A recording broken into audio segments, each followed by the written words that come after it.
بسم الله الرحمن الرحيم عما يتساءلون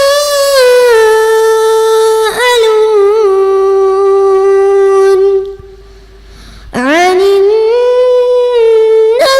العظيم الذي هم فيه مختلفون كلا سيعلمون ثم كلا سيعلمون. அஸ்ஸலாமு அலைக்கும் வரஹ்மத்துல்லாஹி வபரகாத்துஹு. கண்ணியத்திற்குரிய எல்லாம் வல்ல அல்லாஹுவின் நல்லடியார்களே, கடந்த 2 தினங்களாக ஜகாத் என்பது அல்லாஹ் ரப்புல் ஆலமீன் இந்த உலகத்திற்கு தந்த உன்னதமான பொருளாதார திட்டம்.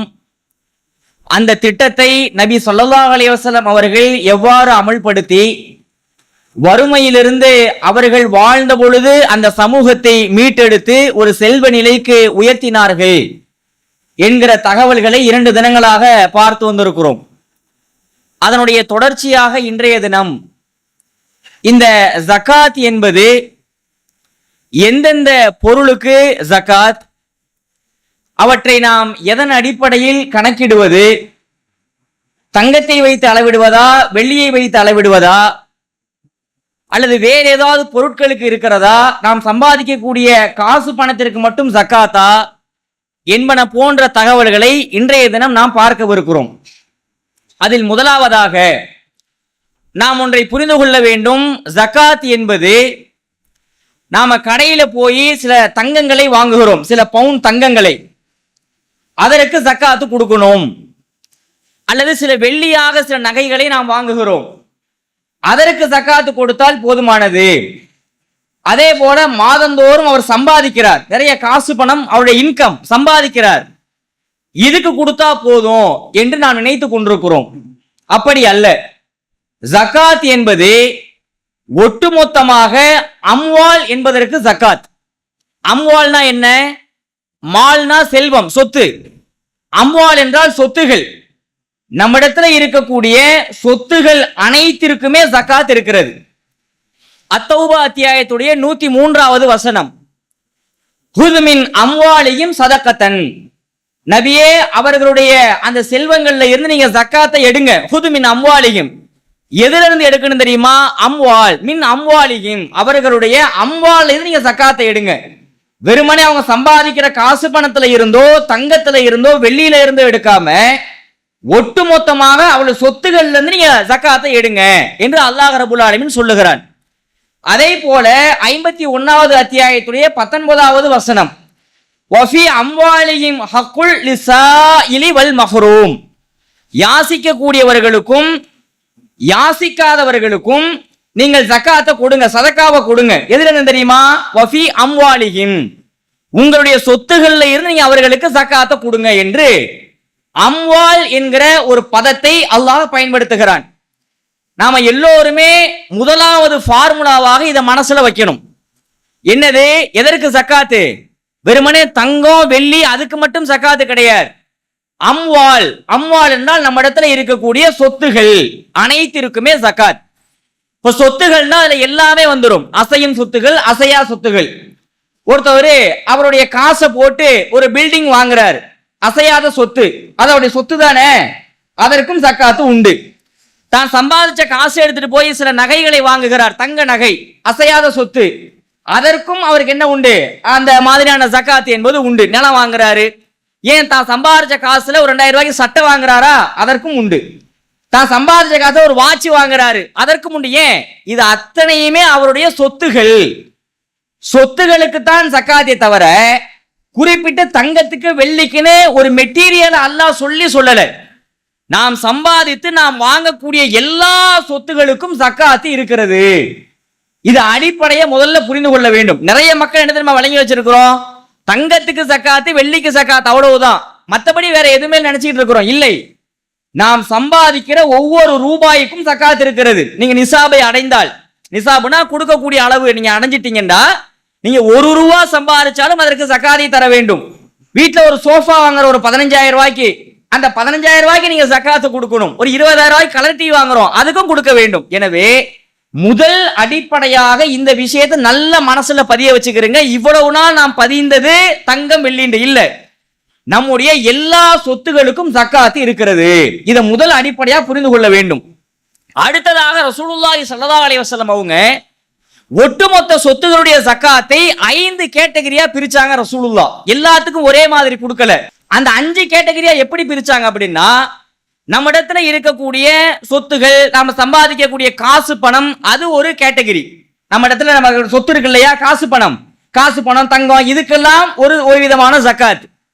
இது அல்லாம நாம விவசாயம் பண்றோம், விவசாயம் பண்ணி அறுவடை செய்யறோம், அந்த அறுவடை செஞ்ச அந்த விவசாய பொருட்கள் இருக்குல்ல, அதற்கு வேறு மாதிரியான ஜக்காத். இது 2வது வகையான ஜக்காத். முதல்ல ரொக்கத்திற்கு ஒரு வகையான ஜக்காத்து, 2வது விவசாயத்திற்கான ஜக்காத்து, 3வது என்ன அப்படின்னா கால்நடைகளுக்கான ஜக்காத்து வேற. ஒரு ஆட்டு பண்ணை வச்சிருக்கிறாரு ஒருத்தவர், மாட்டு பண்ணை வச்சிருக்கிறாரு, ஒட்டக பண்ணை வச்சிருக்கிறாரு. இந்த மாதிரி கால்நடைகளை வளர்ப்பாங்கல்ல, நம்ம பகுதிகளில் அதிகமா இல்லைன்னாலும் கால்நடைகளுக்கான ஜக்காத்து அது வேற. இது 3வது. 4வது, நாம நமக்கு சொந்தமான இடத்துல தோண்டுகிறோம், ஒரு புதையல் கிடைக்கிறது, அந்த புதையலுக்கு ஜக்காத்தை கொடுக்கணும். புதையலுங்கிறது நம்முடைய சொத்துன்னு வந்துரும்ல, சொத்துன்னு வந்தாலும் இந்தியாவில் முடியாது, நம்ம நாட்டில் இருக்கிற சட்டப்படி அது அரசாங்கத்தில் ஒப்படைக்கணும். இஸ்லாமிய ஒரு சட்டமாக இருந்தால் அந்த புதையல் நமக்குத்தான், ஆனா அதுக்கான ஜக்காத்தை கொடுத்து விட வேண்டும். இது 4வது. 5வது, போர் செஞ்சு கனிமத்து பொருள் கிடைக்கும்ல, ஒரு எதிராளிகளை கொன்று அவர்கள் விட்டு சென்ற வாட்கள், அவர்கள் விட்டு சென்ற செல்வங்கள், அவங்க விட்டுட்டு போன நிலங்கள், அதான் நமக்கு கனிமத்தாக கிடைக்கும், போர் செல்வங்கள், அதற்கு ஒரு வகையான ஜக்காத். இப்படி ஒட்டுமொத்தமாக 5 வகைகளாக ஜக்காத்தை ரசூலுல்லாஹ் பிரிச்சு சொல்லி இருக்கிறாங்க. சரியா? அதுல இன்றைய தினத்துல கால்நடைகளை நம்ம நாளைக்கு வச்சுக்கிடுவோம், அது கொஞ்சம் இதா போகும். மீதி 4 வகையான ஜக்காத்தை நம்ம இன்னைக்கு பார்த்துடலாம் இன்ஷா அல்லாஹ். அதிலே முதலாவதாக ரொக்கத்தை எடுத்துக்கொள்வோம். ரொக்கம், இந்த ரொக்கத்தை நாம எப்படி இப்ப கணக்கு போடுறது அப்படின்னா, சஹீஹுல் புகாரியில 1447வது செய்தி, அதே மாதிரி 1405வது செய்தி, அபூ சயீத் அல் குத்ரி ரலியல்லாஹு அன்ஹு அவங்க தான் அறிவிக்கிறாங்க. சஹீஹ் முஸ்லிம்ல 1780, 1782, 83, 85 வரிசையாக இருக்கிறது. இந்த ஹதீஸ்ல ரசூலுல்லாஹ் என்ன சொல்றாங்கண்டா, லைஸ ஃபீமா லூன ஹம்சி ரௌதின் சதகத்துன் மினல் இப்லி வ லைஸ ஃபீமா லூன ஹம்சி அவாகின் சதகத்துன் வ லைஸ ஃபீமா லூன ஹம்சத்தின் அவுசுகின் சதகத்துன் அப்படிங்கறாங்க ரசூலுல்லாஹ். 3 பாயிண்ட். ஃபர்ஸ்ட் பாயிண்ட் என்னன்னா, லைஸ ஃபீமா லூன ஹம்சி ரௌதின் சதகத்துன் மினல் இப்லி, 5 ஒட்டகங்களுக்கு குறைவானவற்றில் உங்களுக்கு சதக்கா ஜக்காத்து இல்லை. ஒருத்தர் 5 ஒட்டகத்துக்கு கம்மியா வச்சிருக்கிறாரு, அதுக்கு சதக்கா இல்லை. வலைஸ ஃபீமா தூன ஹம்சி அவாகின் சதகத்துன், 5 ஊக்கியாக்களுக்கு குறைவான வெள்ளியில ஜக்காத்து இல்லை. வலைஸ ஃபீமா தூன ஹம்சத்தின் அவுசுகின் சதகத்துன், அதாவது 5 வசக்குகளுக்கு குறைவான தானியங்களில் சதக்கா இல்லை. இதெல்லாம் வசக்கு, ஊக்கியா, இதெல்லாமே அந்த காலத்துல பயன்படுத்தப்பட்ட அளவுகள், மெஷர்மெண்ட். இன்னைக்கு நம்ம அதை மாத்திக்கலாம், ஒன்றும் பிரச்சனை இல்லை. இந்த ஹதீஸ் ரசூலுல்லாஹ் 2வது என்ன சொல்றாங்க, வலைஸ ஃபீமா தூன ஹம்சி அவாகின் சதகத்துன், 5 ஊக்கியாக்களுக்கு குறைவான வெள்ளியில உங்களுக்கு ஜக்காத்து இல்லை. அப்பனா என்ன அர்த்தம், 5 ஊக்கியா வெள்ளி அளவுக்கு நம்ம சம்பாதிச்சிட்டோம்னா ஜக்காத்து உண்டு, அதானே அர்த்தம். 5க்கு குறைவா இல்லை அப்படின்னா 5 ஊக்கியா நம்ம சம்பாதிச்சிட்டோம்னா அதுக்கு என்ன உண்டு, நமக்கு ஜக்காத்து உண்டு. இப்ப இந்த 5 ஊக்கியாண்டா எவ்வளவு, அதை எப்படி கணக்கு போடுறது அப்படின்னா, ஒரு ஊக்கியா, 5 ஊக்கியாவுக்கு ஜக்காத்து. ஒரு ஊக்கியா அப்படிங்கிறது எவ்வளவுனா 40 திர்ஹம். கொஞ்சம் புரியாத மாதிரி இருக்கும், சொல்ல உங்களுக்கு புரிஞ்சிடும். சரியா? ஒரு ஊக்கியாங்கிறது 40 திர்ஹம். அப்ப 5 ஊக்கியாங்கிறது எத்தனை திர்ஹம், 200 திர்ஹம். நல்லா கவனிங்க, ஒரு ஊக்கியான 40 திர்ஹம், 5 ஊக்கியான 200 திர்ஹம். ஒரு திர்ஹம் அப்படிங்கிறது கிராமா கன்வெர்ட் பண்ணோம்னா 3.6 கிராம். எவ்வளவு? 3.6 கிராம். அப்ப 200 இன்ட்டு 3.6 போட்டோம்னா 720 கிராம் வெள்ளி. எவ்வளவு? 720 கிராம் வெள்ளி.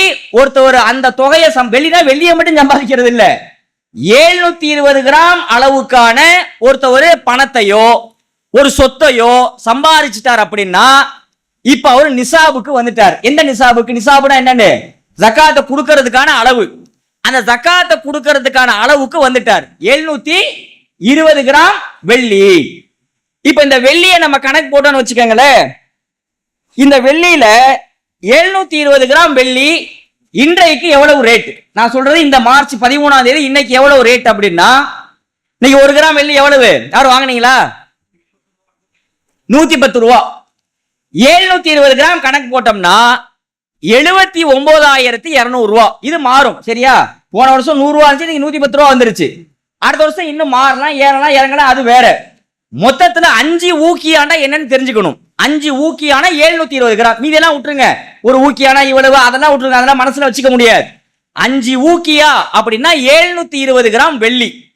720 கிராம் வெள்ளிக்கு நீங்க கால்குலேட் பண்ணிக்கங்க, டெய்லி கணக்கு போடலாம். இன்னைக்கு 110 ரூபா. அப்ப 720 கிராம் வெள்ளியை கணக்கு போட்டோம்னா 79,200 ரூபா. எவ்வளவு? எவ்வளவு?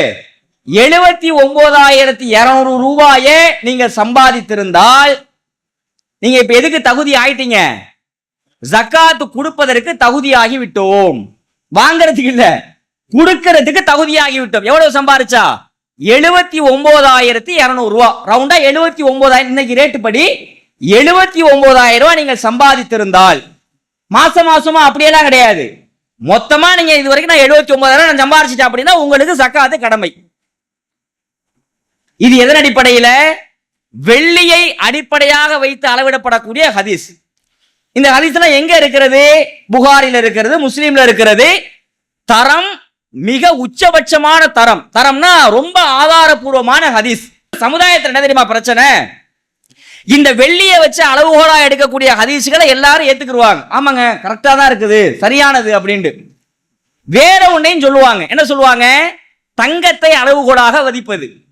இப்ப இந்த தங்கத்தை அளவுகோலா விதிக்கிறோம்ல, இதை முதல்ல நம்ம பார்ப்போம். பார்த்துட்டு தங்கத்தை வச்சு நம்ம முடிவெடுக்கிறதா வெள்ளியை வச்சு முடிவெடுக்கிறதான்னு நம்ம இறுதியில் ஒரு கன்க்ளூஷனுக்கு வருவோம். இப்ப தங்கத்தை வைக்கிறோம்னு வச்சுக்கிறீங்களேன். தங்கத்துக்கு என்ன வருது அப்படின்னா ஹதீசுகள்ல 20 தீனாருக்கு குறைந்த தங்கத்துல ஜகாத்து இல்ல. தீனார் வெள்ளினா திர்கம், தங்கம்னா தீனார். 20 தீனாருக்கு கம்மியா ஜகாத்து இல்ல. அப்பனா 20 தீனார்னா என்னது? ஜகாத்து உண்டு. ஒரு தீனார் அப்படிங்கிறது 4.25 கிராம். 4.25 கிராம். அப்ப 20 இன்ட்டு 4.25 எவ்வளவு வரும்? 85 வரும். 20 நாள் 80, அது ஒரு 20.25 பெருக்கலாம்னா 85 கிராம் வரும். 85 கிராம் தங்கம் நம்ம இடத்துல வந்தால் ஜகாத்து கடமை. வெள்ளிக்கு எவ்வளவு வந்துச்சு? 720 கிராம். நான் குறுக்க கேள்வி கேட்கறது கொஞ்சம் நீங்க மனசுல பதிய வைக்கிறதுக்கு. 5 ஊக்கியான 720 கிராம் வெள்ளிக்கு அது ஓகே, ஹதீஸ் சூப்பரா இருக்கிறது. தங்கத்துக்கு வச்சோம்னா அதாவது 20 தீனார். ஒரு தீனார்னா 4.25 கிராம். அப்ப 20 தீனார்னா 85 கிராம். 85 கிராம் தங்கம் இருந்தால் நமக்கு ஜகாத்து கடமை தங்கத்துல. இப்ப ரேட் எவ்வளவு தெரியுமா? இன்னைக்கு 1 கிராம் தங்கம் எவ்வளவு? 24 கேரட் எடுக்கணும். 22 எல்லாம் பார்க்க கூடாது, ஆனா முழுசா தங்கமா இருக்கணும். முழுதான தங்கத்துல கணக்கு போடணும். இன்னைக்கு ரேட்டு 8,526 ரூபா 1 கிராம். அப்பனா 85 கிராம் கணக்கு போட்டோம்னா 7,24,710 ரூபா. 7,4 லட்சம் வச்சு 7,25,000 வச்சுக்கோமே. வெள்ளியை கணக்கு போடும் பொழுது 79,000 ரூபாய் வந்தா நான் ஜகாத்து கொடுக்க தகுதி ஆயிட்டேன். தங்கத்தை கணக்கு போட்டோம்னா 7,25,000 ரூபாய். இது எங்க இருக்கு, அது எங்க இருக்கு? ஏறக்குறைய 10 மடங்கு நியர். 7,25,000 ரூபாய் நான் சம்பாதித்திருந்தால்தான் எனக்கு ஜகாத்து கடமை என்று வருகிறது. இப்ப இந்த ரெண்டுல நம்ம எதை எடுத்துக்கிறது அப்படின்னா, இந்த தங்கத்தை அளவுகோலா வச்சு எடுக்கிறோம் பாத்தீங்களா ஹதீஸ். இதில் வரக்கூடிய எல்லா ஹதீஸ்களுமே ஆதாரபூர்வமற்ற செய்திகள், ஆதாரபூர்வமான செய்திகள் கிடையாது. வெள்ளிக்கு ஸ்ட்ராங்கா இருக்கிற மாதிரி தங்கத்துக்கு அளவுகோலா வைக்கிறதுக்கு ஒரு ஆதாரமற்ற செய்திகளாகத்தான் இருக்கிறது. எங்கெல்லாம் இருக்கு அப்படின்னா, இதை நான் ஒரு உதாரணத்துக்கு சொல்றேன், படிச்சுக்கங்க மனசுல. அதாவது இப்னு மாஜாவுல ஒரு ஹதீஸ் வருகிறது. ஒவ்வொரு 20 தீனாருக்கும் அரை தீனார் ஜக்காத்தை ரசூலுல்லாஹ் கடமையாக்குனாங்க. ஒவ்வொரு 20 தீனாருக்கும் அரை தீனார்னா அப்ப 100க்கு 2.5, ரைட்டா? அப்ப 100 வந்துருச்சுன்னா 2.5 வந்து தங்கத்தை நம்ம என்ன பண்ணணும், 2% ஜக்காத்தை கொடுக்கணும். இப்னு மாஜாவுல ஒரு ஹதீஸ் இருக்கிறது. அந்த ஹதீஸ்ல இப்ராஹிம் இப்னு இஸ்மாயில் என்கிற ஒருவர் வருகிறார். அவர் பலவீனமானவர். அந்த ஹதீஸ் லைஃப் ஆகிறது. இப்னு மாஜாவுல வரக்கூடிய செய்தி. இன்னொரு செய்தி, 20 தீனார்ல ஜக்காத் இருக்கு அப்படின்னு ஒருத்தர் சொல்றாரு. அதுல யஹ்யா பின் அபி உனைசான்னு ஒருத்தர் வராரு. அவர் வரதுனால அந்த ஹதீஸ் லைஃப் ஆகிறது. முஸன்னஃப் பின் அப்துர் ரஸாக்னு ஒரு கிதாப் இருக்கிறது. அந்த கிதாப்ல ஒவ்வொரு 20 தீனாருக்கும் அரை தீனாரு, அப்ப 100 தீனாருக்கு 2.5 அப்படின்னு சொல்லி அங்க ஒரு ஹதீஸ் இருக்கிறது. இப்படி தங்கத்தை வைத்து வரக்கூடிய எல்லா ஹதீஸ்களுமே லைஃப் ஆனதாகத்தான் இருக்கிறது. இந்த முஸன்னஃப் இப்னு அப்துர் ரஸாக்ல வரக்கூடிய செய்தியில ஹசன் பின் உமாரா அப்படிங்கிற ஒருத்தர் வராரு. அதனால அந்த செய்தியும் பொய்யாகிறது. இப்ப என்ன நமக்கு கிடைக்கிறது? தங்கம் வெள்ளி அளவுகோலா வைக்கலாமா அப்படின்னா, தங்கத்தை அளவுகோலாக வச்சுதான் நீங்க கணக்கு போடணும் அப்படிங்கிற எல்லா ஹதீஸுகளுமே நமக்கு லைஃபான செய்தியா இருக்கிறதுனால வெள்ளியை வைத்து அளவிடுவதுதான் மிக சிறந்த வழிமுறை, மிக சிறப்பான ஒரு வழிமுறை. அதுதான் தங்கத்தை வச்சு அளவு பண்ற எல்லா ஹதீஸுமே லைஃபா தான் இருக்கிறது. வேணா இன்னொரு செய்தியை சொல்லலாம், அதுலயும் பல ரிப்பேர் இருக்கு. என்ன தெரியுமா? ரசூலுல்லாஹ்வுடைய காலத்துக்கு பிறகு உமர் இப்னு அப்துல் அஜீஸ் அப்படிங்கிறவர் 12வது ஹலீஃபாவாக வருகிறார். அவருடைய ஆட்சி காலத்துல ஒருத்தவர் அதெல்லாம் ஒவ்வொரு 20 தீனாருக்கு அரை தீனார் ஜக்காத் இருக்கு, அதுக்கு என்கிட்ட ஆதாரம் இருக்கு, இந்த பாருங்க லெட்டர் இருக்கு அப்படின்னு ஒரு லெட்டரை காட்டுறார். அந்த லெட்டர் யாருடைய லெட்டர்னா உமர் ரலியல்லாஹு அன்ஹு அவங்க வச்சிருந்த ஒரு லெட்டர். அந்த லெட்டர்ல தான் அந்த செய்தி இருக்கிறது. என்ன செய்தி? ஒவ்வொரு 20 தீனாருக்கும் அரை தீனார் வந்து ஜக்காத்து அப்படின்னு இருக்கிறது. இந்த செய்தியில அந்த லெட்டர் வச்சிருக்கிறாருல்ல, அந்த லெட்டரை நீங்க எங்க இருந்து வாங்குனீங்க அப்படின்னா, இவர் உமருடைய காலத்துல வாழவே இல்லை. சரி, அந்த லெட்டர் எப்படிப்பா வந்துச்சு அப்படின்னா எந்த தகவலும் இல்லை. சரி, உமர் ரலியல்லாஹு அன்ஹு அவங்களுடைய காலத்துல போய் பார்த்தோம்னா அவங்க ஒரு லெட்டர் வச்சிருந்தது உண்மை, அவங்க குடும்பத்தார்ட்ட கொடுத்து வச்சிருந்தாங்க. அந்த லெட்டர் எப்படி இவர்கிட்ட வந்துச்சு, அது அதன் பிறகு யாருக்கிட்ட போச்சுங்கிற எந்த தகவலுமே இல்லாததுனால ஹதீஸ் கடையில அந்த ஹதீஸ் எல்லாம் எடுத்துக்கிற மாட்டாங்க. இப்ப நான் எதுக்கு சொல்ல வரேன்னா, இதெல்லாம் உங்களுக்கு நல்ல மனசுல வச்சுக்கோங்க. நான் சொல்றது ஒரு டீட்டெயிலுக்காக சொல்றேன். இதெல்லாம் ஒட்டுமொத்த முடிவு என்ன தெரியுமா? நம்முடைய ரொக்கங்களை எதன் அடிப்படையில் அளந்து ஜக்காத்தை கொடுக்க வேண்டும் என்றால், என்னுடைய சம்பாத்தியம் வெள்ளியை அளவுகோலாக வைத்து 5 ஊக்கியா, 5 ஊக்கியான 720 கிராம், 720 கிராம் வெள்ளிக்கு இன்னைக்கு எவ்வளவு மதிப்பு வருதோ அந்த மதிப்புக்கு நீங்க சம்பாதிச்சிட்டீங்கன்னா நமக்கு ஜக்காத்து கடமை. சரியா? அப்ப ஏன் ஒட்டுமொத்த முஸ்லிம் உம்மாவும் உலக அளவுல தங்கம் வெள்ளி ரெண்டையுமே வைக்கிறாங்களே, அது எப்படி நம்ம தங்கத்தை எப்படி அவ்வளவு ஈஸியா நம்ம புறக்கணிச்சுட்டு போறது அப்படின்னா, இந்த தங்கத்தை அளவுகோலா வைக்கணும்னு எல்லாருமே இப்ப டவுன் ஆச்சு ஒரு நோன்பு அட்டை அடிச்சு கொடுப்பாரு. அதுல பாருங்க தங்கத்துக்கு இவ்வளவு கிராம் ஜக்காத்து, வெள்ளிக்கு இவ்வளவு, ரெண்டையுமே மென்ஷன் பண்ணிருப்பார். தங்கத்துக்கான இதையும் போட்டிருப்பாரு, வெள்ளிக்கான இதையும் போட்டிருப்பார். எதங்க எடுத்துக்கிறது அதை மட்டும் சொல்ல மாட்டார். சரியா? ரெண்டுமே இருக்கும், அவ்வளவுதான்.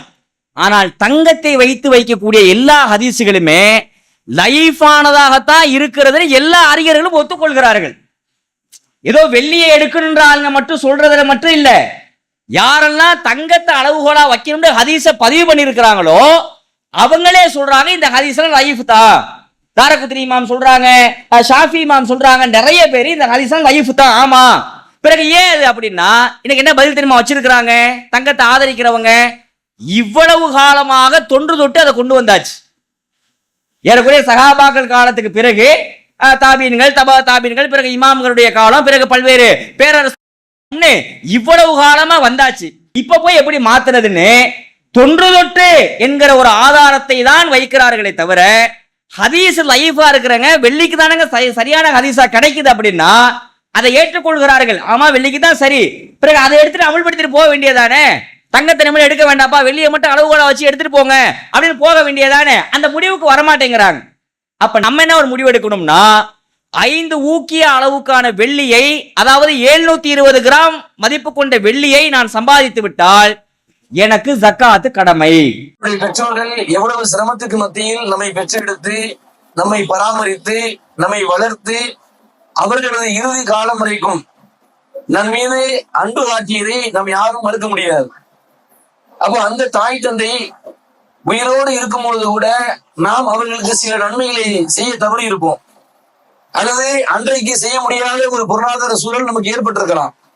ஆனால் அதையெல்லாம் சரி செய்கிற வகையில நாம் நம்முடைய தாயின் பெயரிலோ அல்லது தந்தையின் பெயரிலோ அல்லாஹ்வுடைய ஆலயம் அமைவதற்காக நீங்கள் உங்களது பொருளாதாரத்தை கொடுத்தால் நாம் செய்கிற இந்த பொருளாதாரம் அவர்களே அல்லாஹ்வின் புறத்தில் உயர்த்தி விடுகிற சுடகத்தின் பால் நகர்த்துகிற ஒரு கேடயமாக இருக்கும்.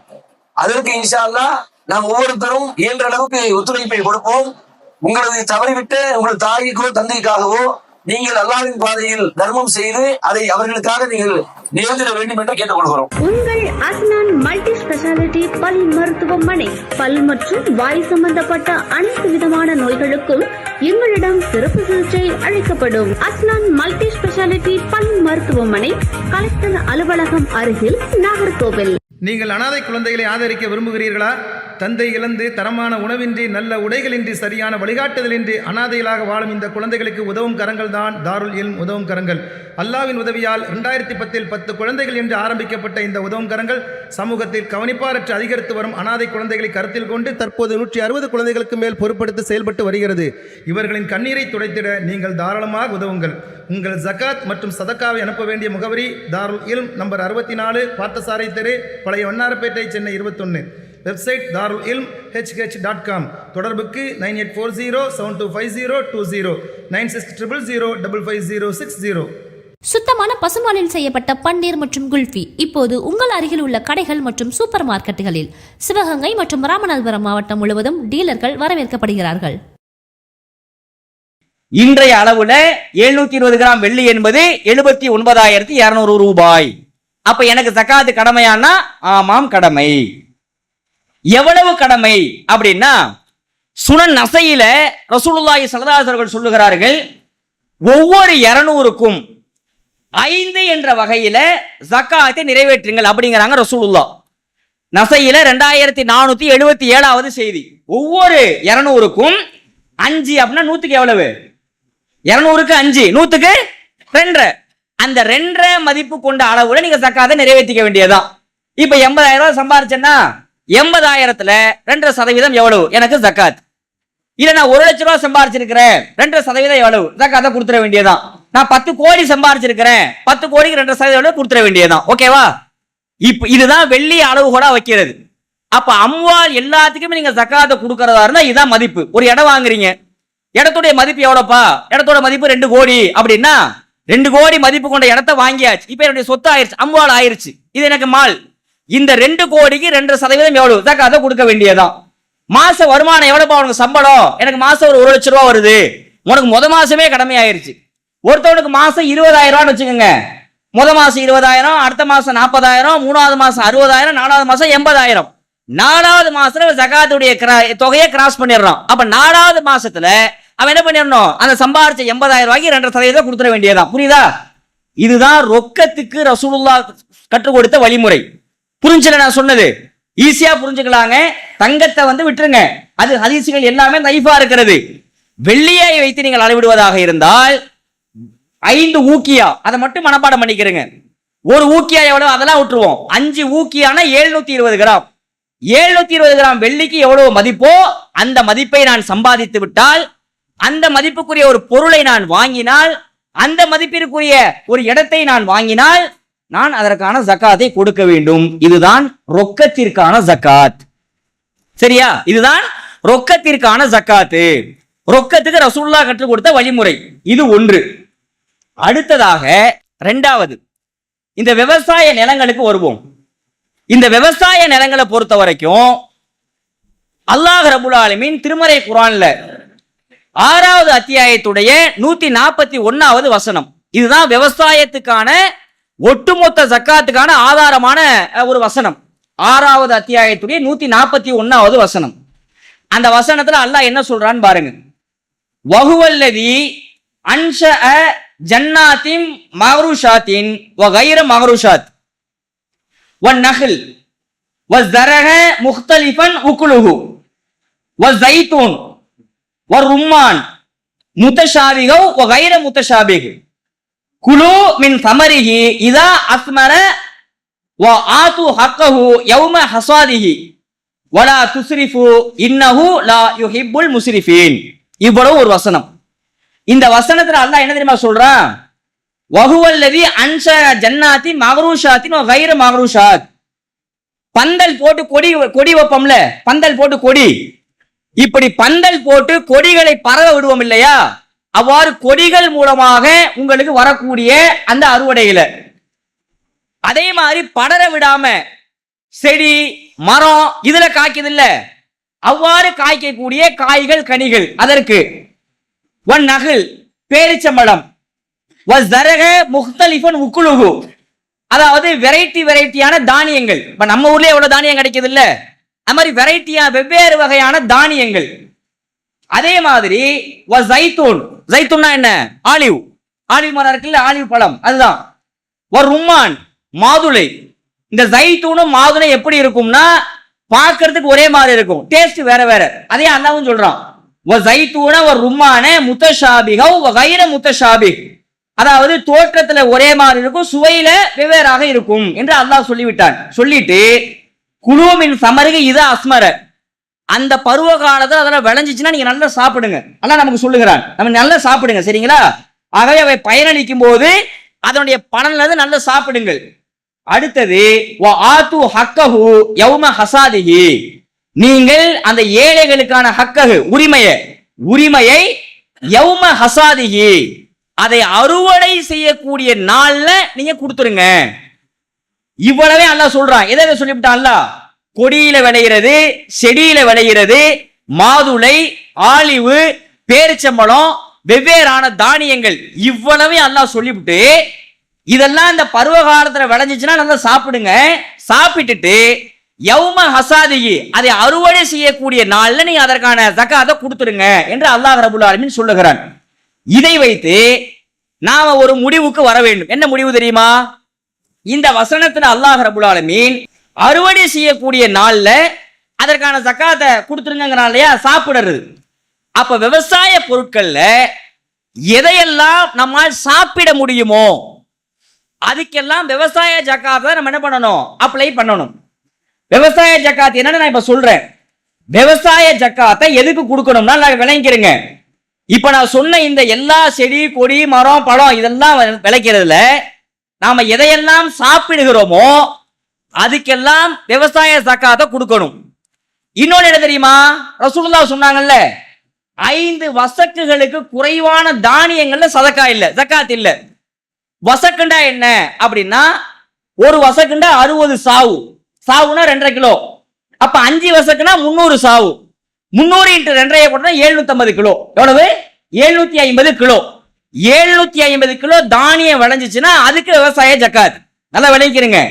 பழங்கள் செடிகள் கொடிகளாக இருந்தால் விவசாய ஜகாத்தை கொடுக்கலாம். நம்ம சாப்பிடக்கூடியதா இருக்கணும். சாப்பிடுவதோட இது குர்ஆன்ல வரக்கூடியது. ஹதீஸ்ல ரசூலுல்லாஹ் என்ன சொல்றாங்க அப்படின்னா, 5 வசக்குனா 750 கிலோ. 750 கிலோ விளைஞ்சிச்சுன்னா சாப்பிடக்கூடிய பொருளாகவும் இருக்கணும், 750 கிலோன்னு நம்ம அளந்து கொடுக்கிற மாதிரி இருக்கணும். இந்த ரெண்டும் எங்க இருக்குதோ அதற்கு மட்டும்தான் விவசாய ஜகாத். இப்போ நெல் இருக்கிறது, நெல் இருக்குல்ல, நெல்லை நம்ம அரிசியா வச்சு நம்ம என்ன பண்ணுவோம்? சாப்பிடுவோம். இன்னொன்னு என்ன? நெல்லை அளப்போம், கரெக்டா? இந்த நெல்லுக்கு விவசாய ஜகாத்தை தான் கொடுக்கணும். ஆப்பிள் இருக்கு, ஆப்பிளை பறிக்கிறோம், ஆப்பிளை நம்ம உணவா சாப்பிடுவோம். அந்த ஆப்பிளை நம்ம அளந்து கொடுப்போம், 1 கிலோ 2 கிலோ 5 கிலோ அளக்கிறோம்ல. அப்ப உணவும் செய்யறோம், அளக்கவும் செய்யறோம். உண்றதுக்கு எங்க ஆதாரம்? இந்த வசனம். அளக்கிறதுக்கு எங்க ஆதாரம்? அந்த ஹதீஸ். இந்த ரெண்டையும் இணைச்சு வச்சு சாப்பிடக்கூடியதாகவும் இருக்கணும் விவசாய பொருள், அளக்கக்கூடியதாகவும் இருக்கணும் விவசாய பொருள். இப்படி இருந்தால் அதற்கு விவசாய ஜகாத்தை தான் கொடுக்கணும். இப்படி இல்லைன்னு வைங்க, ரெண்டுல ஏதோ ஒன்று அடிபட்டு போச்சு அப்படின்னா அதுக்கு நம்ம விவசாய ஜகாத்தை கொடுக்க கூடாது, ரொக்க ஜகாத்தை தான் கொடுக்கணும். இப்ப விவசாயத்துல இப்ப நம்ம தேனி மாவட்டம்லாம் இருக்குல்ல, தேனி மாவட்டம் கேரளா இந்த சைடெல்லாம் போனீங்கன்னா நிறைய இந்த ஏலக்காய் அப்படிங்கறத என்ன பண்றாங்க? விவசாயம் பண்றாங்க. ஏலக்காய் ஏலக்காய்ங்கிறது நம்ம சாப்பிட பொருள்னா சும்மா ஒரு வாசனைக்கு போடலாம், அவ்வளவுதான். மற்றபடி ஏலக்காயை நம்ம உணவாவே உட்கொள்வோமா? ஆப்பிள் மத்த தானியங்கள் மாதிரி இல்ல. அப்ப ஏலக்காய்க்கு என்ன தெரியுமா நீங்க ஜக்காத்து கொடுக்கணும்? விவசாய ஜக்காத்துல போடுங்கன்னு போட முடியாது. ஏலக்காயை வித்து வரக்கூடிய காசுக்கு 2% அந்த ரொக்கத்துக்கு போயிடணும். சம்பாரிச்சோம்னா அந்த ரொக்கத்துக்கு போயிடணும்ல. ஏலக்காயை விக்கிறோம்னா எவ்வளவு வருதோ அதுக்கு அந்த 2% போயிடணும். ரப்பர் விவசாயம் பண்றாங்க, ரப்பரை போய் நம்ம சாப்பிடவா செய்யறோம்?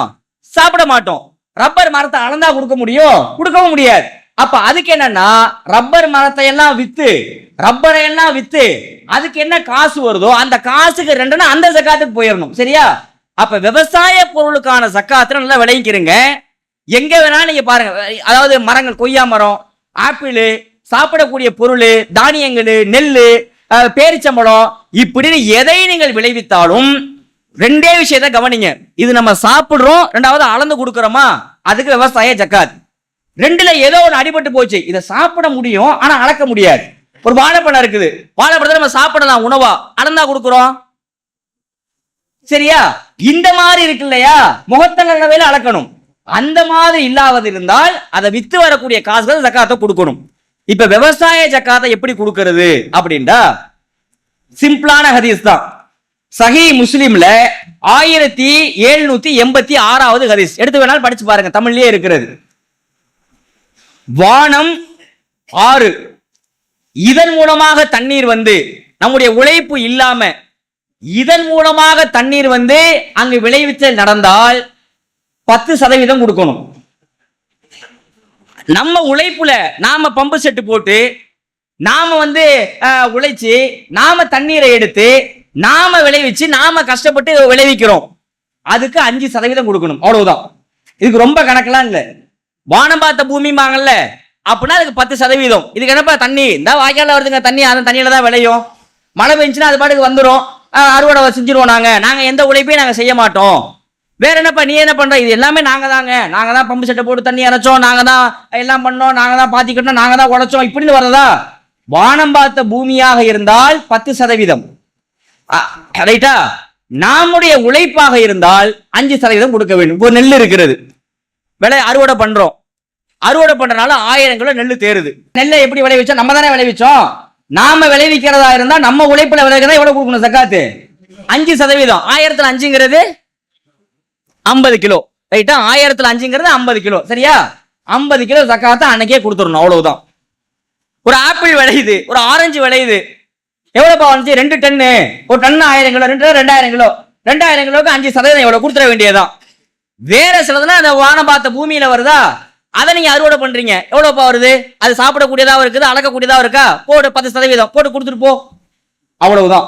இதுதான் விவசாயத்துக்கான ஜக்காத். சரியா? ரொம்ப போட்டு குழப்புற மாதிரி இருக்கும், திருப்பி ஒரு கன்க்ளூஷன் சொன்னா புரிஞ்சிடும். சரியா? அதுதான் இந்த வெறும் 2 மட்டும் தான் எடுத்துச்சு. சரியா? ரொக்கத்துக்கு வெள்ளி அளவுகளா வச்சுக்கிறீங்க. விவசாயம் என்று வந்தால் இந்த விவசாய பயிர்கள் ஒரு கண்டிஷன் என்ன, நம்ம சாப்பிடக்கூடியதா இருக்கணும். 2வது கண்டிஷன் என்ன, அளக்கக்கூடியதா இருக்கணும். இந்த 2ம் இருந்தால், 2ம் சேர்ந்து இருந்தால் அதுக்கு விவசாயத்து ஜக்காத்தை தான் கொடுக்கணும். வானம் பார்த்த பூமியா இருந்தா 10%, நம்முடைய உழைப்புல விளைஞ்சா 5%. அதே விவசாயம் தான் பண்றோம், ஆனா அளக்க முடியுது, சாப்பிட முடியல. சாப்பிட முடியுது, அளக்க முடியல, ஏதோ ஒன்று அடிபட்டு போச்சு அப்படின்னா அப்ப நம்ம விவசாய ஜக்காத்தை என்ன பண்ணக்கூடாது? கொடுக்காம அதை வித்து அதுல வருது இல்லையா பணம், சம்பாதிச்ச பணம் வருது இல்லையா, அந்த பணத்துக்கு 2% எவ்வளவு அதை எடுத்து கொடுத்துட வேண்டியதுதான். சரியா? இதுதான் ரசூலுல்லாஹ் விவசாயத்துக்குன்னு சொன்னது. மற்றபடி இந்த விவசாய ஜக்காத்துல நிறைய காய்கறிகளுக்கு கிடையாது, பசுமையான பொருட்களுக்கு எதுக்குமே ஜக்காத்தெல்லாம் கிடையாது. உலர் திராட்சை, பேரிச்சம்பழம், வார் கோதுமை, தொளி கோதுமை, இதை தவிர எதுக்குமே கிடையாது. இப்படிலாம் சில ஹதீஸுகள் இருக்கிறது. அது எல்லாமே லைஃபான செய்திகள், அது எல்லாமே லைஃபான ஹதீஸ். அதையெல்லாம் சுருக்கிதான் உங்களுக்கு இந்த தகவலை சொல்லுது. சரியா? இது 2வது. இன்னொன்னு 3வது புதையல், 4வது கனிமத். இந்த 2க்குமே பெரிய சிரமம்லாம் இல்லை. புதையலுக்கும் நீ எடுக்கிற புதையல் 5ல் 1 பங்கு, கனிமத்துக்கும் 5ல் 1 பங்கு, அவ்வளவுதான். 4 கேட்டகரி முடிஞ்சிருச்சா இன்னைக்கு? ரொக்கம், விவசாயம், புதையல், கனிமத். இந்த 4க்கும் இதன் அடிப்படையில் தான் ஜக்காத்து, ஆதாரபூர்வமான ஹதீசுகளின் அடிப்படையில். சரியா? இதுதான் இந்த விவசாயத்திற்காக ரொக்கத்திற்காக இஸ்லாம் சொன்ன வழிமுறை. உங்களுக்கு சில டவுட்லாம் வரும். ஒருத்தர் மாசம் 20 ரூபா சம்பாதிக்கிறார், 4 மாசம் 80,000 ரூபா. இந்த 80,000த்துல எவ்வளவு ஜக்காத்தோ 2.5% எடுத்து கொடுத்துட்டாரு. கொடுத்துட்டு மீதம் இருக்கிற பொருள்ல வேற ஒரு பைக் வாங்குறாரு, வேற சோஃபா வாங்குறாரு, டிவி வாங்குறாரு. இதுக்கு கொடுக்கணுமானா இதுக்கெல்லாம் கொடுக்க தேவையில்லை. ஏன்? ஏற்கனவே சம்பாதிச்சு ஜக்காத்தை கொடுத்து தூய்மையான அந்த பொருள்ல தான் என்ன பண்ணிருக்கிறீங்க, வேற ஒரு திங்ஸா வாங்கி இருக்கிறீங்க. அந்த காசு இப்ப திங்ஸா மாறி இருக்கிறது, இதுக்கு தேவையில்லை. சரியா? மற்றபடி கொடுக்காம புதுசா ஒண்ணு வாங்குனீங்க அப்படின்னா அதற்கு தான் ஜக்காத்து. சரியா? இதுதான் மார்க்கத்துல உண்டான வழிமுறை. இதுல இன்னொரு ஒரு முக்கியமான தகவல், அணியிறம்ல நகை, அணியக்கூடிய நகைக்கு ஜக்காத்து இல்ல என்றெல்லாம் பேசுவார்கள். அணியக்கூடிய ஜக்காத்து இல்லைன்னா எதுங்கேயுமே ஹதீசுகள் கிடையாது. சில பேர் அப்படியே குருட்டா போக்கில் அடிச்சு விடுறாங்களே தவிர இந்த ஹதீஸை நான் இப்ப உங்கள்ட்ட சொல்றேன். அணியக்கூடிய நகைக்கு உண்டா இல்லையான்னு இப்ப நான் சொன்ன வசனத்தினுடைய அடிப்படையில் யாராவது சொல்றீங்களான்னு பார்ப்போம். அதுவும் ஒரு சொத்து. நீங்க அணியறதுக்கு வாங்கினாலும் சரி, வீட்டுல பூட்டுறதுக்கு வாங்கினாலும் சரி, நீங்க வாங்கிட்டீங்க, உங்க சொத்தாயிருச்சு. அதனால ஜக்காத் அந்த வசனத்திலே அடிபட்டு போயிடும் எல்லாமே. அணிய நகைக்கு இருக்குதா இல்லையா எவ்வளவோ ஹதீசுகள் இருக்கு. ஆயிஷா நகை ஒரு அழகான ஒரு நகை அணிஞ்சிட்டு வராங்க, வெள்ளியில காலில் ஒரு அணிய போட்டு வராங்க. ரசூலா பாக்குறாங்க, என்ன ஆயிஷா என்னமா போட்டு வந்திருக்கிறேன்னு கேட்கும் பொழுது, நான் உங்க முன்னாடி அலங்காரம் பண்றதுக்கு தான் அந்த நகையவே போட்டு வந்திருக்கிறேன் அப்படிங்கிறாங்க ஆயிஷா அம்மா. ரசூலா என்ன கேட்டாங்க தெரியுமா? இதுக்கு நீ ஜக்காத்தை கொடுத்துட்டியா அப்படின்னு கேட்டாங்க. இல்ல என்ன கொடுக்கவில்லை என்றால் அந்த மெட்டியில அந்த ஒரு அணிகலனே உன்னை நரகத்துல கொண்டு போய் சேர்த்துரும் அப்படின்னு அணிஞ்சுக்கிட்டு வந்ததுதான். யமன் நாட்டை சேர்ந்த ஒரு பெண்மணி கையில காப்போட வராங்க. மக கையில காப்பு இருக்கிறது, தங்க காப்பு. ரசூலா இதான் என் மக அப்படிங்கிறாங்க. ரசூலா பாக்குறாங்க, அப்படியா சரிம்மா, தங்க காப்பு 2 இருக்குல்ல, ஆமா, இந்த ஜக்காத்தை கொடுத்துட்டீங்களா அப்படிங்கிறாங்க ரசூலுல்லா. இல்ல கொடுக்கல அப்படின்னா உடனே, நீங்க கொடுக்கலன்னா இந்த 2 தங்க காப்பே உங்களை நரகத்துல கொண்டு போய் சேர்ப்பதற்கு போதுமானது அப்படின்னாங்க ரசூலுல்லா. 2 காப்பையும் கலட்டி, எனக்கு அல்லாஹ் தூதர் தான், இந்த 2ஐயும் நீங்களே வச்சுக்கங்க அப்படின்னு சொல்லிட்டு நம்ம கொடுத்துட்டு போயிட்டாங்க அந்த சகாபி பெண்மணி. இப்படி அநீர நகைக்கு ஜக்காத்து உண்டு இல்லைன்னா எழுதி வச்சிருக்கிறாங்க. அப்படிலாம் ஹதீசுகள்லாம் ஆயத்தெல்லாம் கிடையாது. அம்வாலுக்கு அதான் நான் ஆரம்பத்தில் சொன்னேன் இல்லையா, அம்வாலுங்கிறதா அடிப்படை, சொத்துகள் தான் அடிப்படை. அதற்கு ஜக்காத் என்றால் எல்லாமே அடங்கி போயிடும். சரியா? இதுதான் ஜக்காத். சரியா? அப்ப ரொக்கமாக இருந்தால் தங்கத்தை வைக்கிறதா வெள்ளியை வைக்கிறதா இருந்தா வெள்ளியை தான் வைக்க வேண்டும். 720 கிராம் வெள்ளி கொண்ட மதிப்பு. விவசாயத்தை பொறுத்த வரைக்கும் நாம விவசாயம் என்ற பொருள், அறுவடை செய்யற பொருள் சாப்பிடக்கூடியதாகவும் இருந்து அளக்கக்கூடியதாகவும் இருந்தால் 2 கண்டிஷனும் பொருந்தணும். இப்படி இருந்தால் விவசாய ஜக்காத்தை கொடுக்கணும். அதை எப்படி கொடுக்கிறது? வானம் பார்த்த பூமியா இருந்தா 10%, நம்முடைய உழைப்புல விளைவிச்சிருந்தா 5% மொத்த கிலோவுல. சரியா? இல்ல பருத்தி, கரும்பு, ரப்பரு, தேயிலை, இந்த மாதிரி ஏலக்காய், மிளகு, இந்த மாதிரி பணப்பயிரும்பம்ல, இந்த மாதிரி விளையிறதெல்லாம் நாம உண்ண முடியாது, ஆனா அளக்க முடியும். அப்பனா அதுக்கெல்லாம் விவசாய ஜக்காத்தை நம்ம அறுவடை பண்ணி தான் அது வருது. ஆனா அதுக்கு நம்ம விவசாய ஜக்காத்தை கொடுக்க கூடாது. என்ன பண்ணணும்? அதை வித்து வரக்கூடிய காசு நம்ம சொத்தாயிருச்சு, அதுக்கு 2.5% கொடுக்க வேண்டும். புரியுதா? இது 2வது. 3வது கனிமத்திற்கும் 4வது புதையலுக்கும் 5% ஜக்காத்து. சரியா? இது ஒரு மேக்ஸ் கிளாஸ் மாதிரி இருக்கும். தர்பியான நல்லா எழுதி போட்டு கேள்வி எல்லாம் கேட்கலாம். மொத்தத்தில் இது பெரிய ஒரு டாபிக். இதுல நிறைய வாத பிரதிவாதங்கள், நிறைய விவாதம் பண்ணலாம். எல்லாத்தையும் சுருக்கி உங்களுக்கு தந்திருக்கிறோம். சரியா? நிறைய லைஃபான ஹதீஸ்கள்லாம் வச்சுக்கலாம், நிறைய பேசிட்டு இருப்பாங்க. இதுதான் இந்த ஜக்காத்துடைய அடிப்படை. சரியா? இதோட இந்த உரையை முடிச்சுக்குவோம். அல்லாஹ்